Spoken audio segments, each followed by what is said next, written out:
Ele é Deus.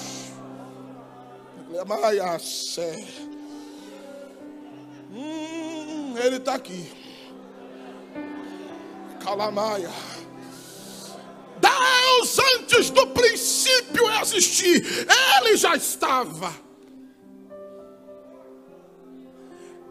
Agora redobre a sua atenção. Porque antes da terceira lição você precisa entender algo. O que, pastor?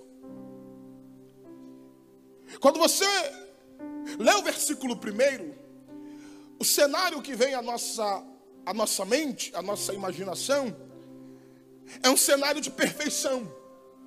No princípio criou Deus os céus e a terra.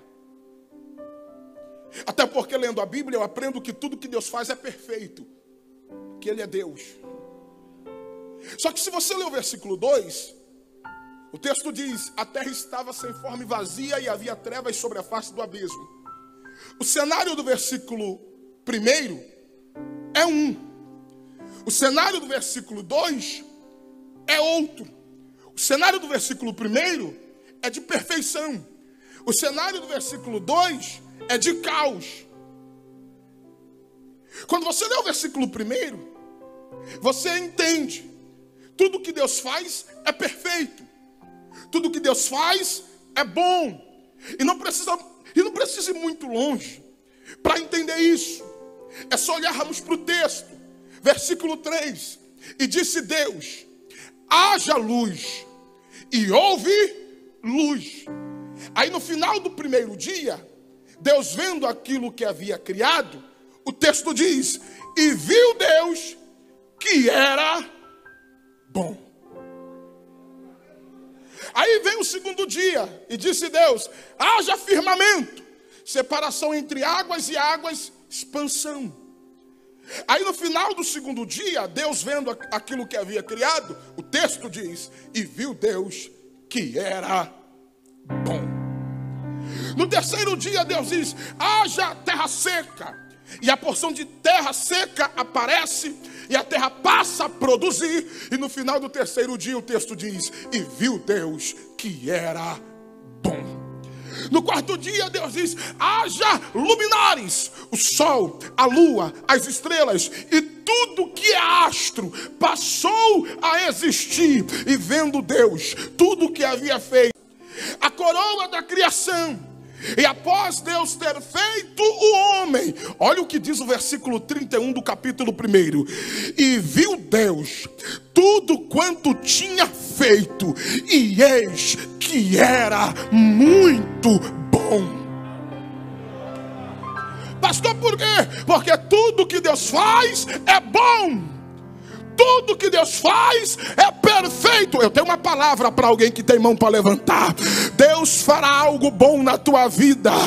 Ainda nesse mês de janeiro vai chegar coisa boa de Deus para tua casa. Vai chegar coisa boa de Deus para tua família.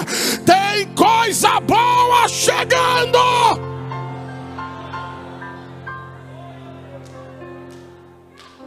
Pastor, então me diga, o que foi que aconteceu? Porque o versículo 1, o cenário é de perfeição. E o versículo 2, o cenário é de caos. Aí nós precisamos fazer uma observação do texto. Porque existe um pano de fundo entre o versículo 1 e o versículo 2. E é dentro desse pano de fundo que, em paralelo a esses versículos, que entra a rebelião encabeçada por Lúcifer e a queda do mesmo. É claro que você sabe um tanto quanto eu que Lúcifer não é um nome, e sim uma definição de sua natureza. Porque o texto diz, Ezequiel capítulo 28, diz que ele era um ser que resplandecia.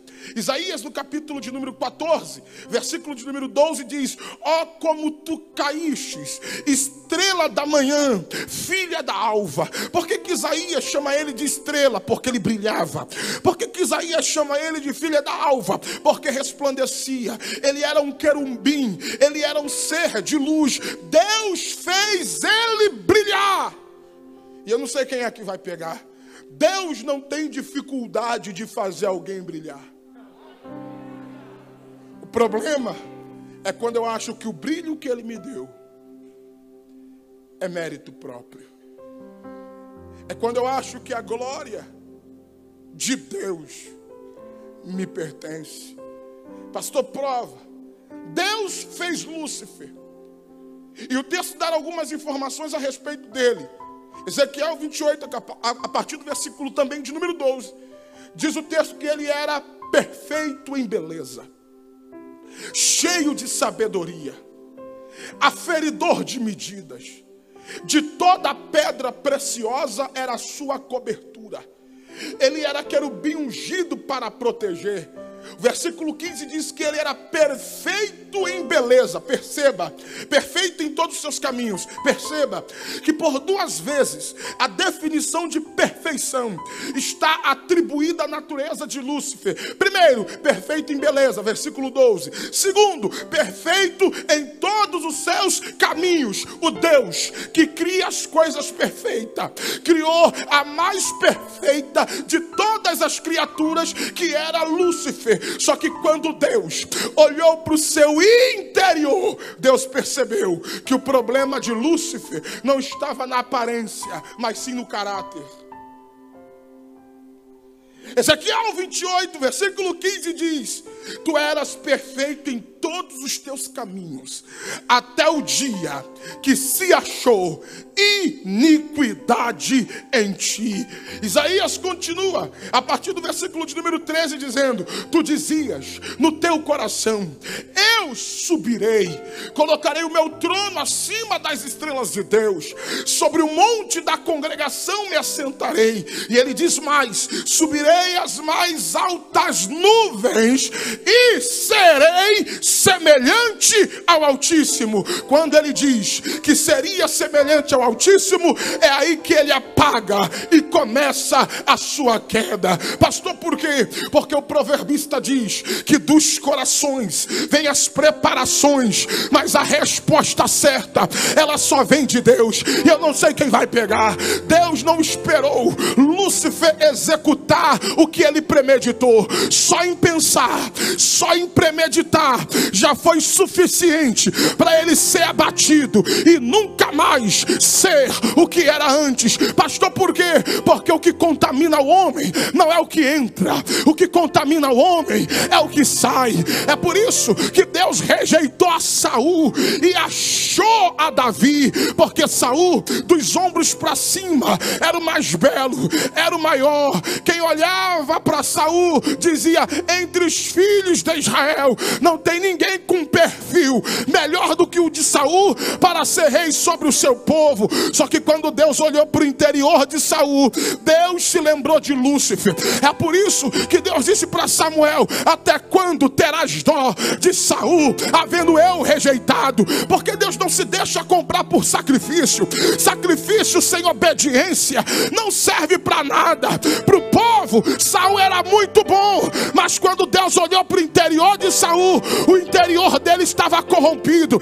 É por isso que quando Deus acha, porque Deus procura, e a prova que Deus estava procurando é que quando ele acha Davi, ele mesmo dá testemunho. Quando ele encontrou Davi, pastor José, Deus disse: achei a Davi meu servo, homem segundo o meu coração, que executará toda a minha vontade. Eu não sei quem vai pegar.